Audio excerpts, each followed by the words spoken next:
তাদেরকে ভাতা দেওয়ার উদ্দেশ্য আমি যেটুকু বুঝেছি তাতে মাল্টিপল উদ্দেশ্য রয়েছে।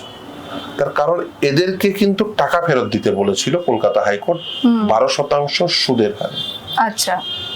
আর তার সঙ্গে আরেকটি নির্দেশ ছিল যে সিবিআই যেহেতু তদন্ত করছে, তদন্তকারী সংস্থা, তারা প্রয়োজনে তাদের কাস্টোডিয়াল ইন্টারোগেশন করতে পারেন। অর্থাৎ এই যারা ঘুরপথে যারা সাদা খাতা জমা দিয়ে চাকরি নিল তাদেরকে প্রয়োজনে সিবিআই কাস্টোডিয়াল ইন্টারোগেশন করতে পারে এবং তাদের টাকা ফেরত লাগবে। এবার ধরুন এরা এমনি তার চাকরি পায়নি, অর্থের বিনিময়ে চাকরি পেয়েছে, এরা মুখ খুললে অনেকের কিন্তু অসুবিধা হবে, অনেকেই বিড়ম্বনায় পড়বে। শুধু তাই নয়, যেহেতু তাদের টাকা ফেরত দিতে হবে, ফলে খুব স্বাভাবিকভাবেই তারা অত্যন্ত রাগান্বিত হবে, খুব স্বাভাবিকভাবেই তারা ক্ষোভে ফেটে পড়বে যদি টাকা ফেরত নেই। এখনো পর্যন্ত রাজ্য সরকারের উপর নির্দেশ আছে টাকা ফেরত নেওয়ার, এখনো পর্যন্ত টাকা ফেরত নেওয়ার কোনো ব্যবস্থাই হয়নি। ডিস্ট্রিক্ট ম্যাজিস্ট্রেট গুলো কিন্তু তারা কন্টেম্পচুয়াস অ্যাক্ট করছেন।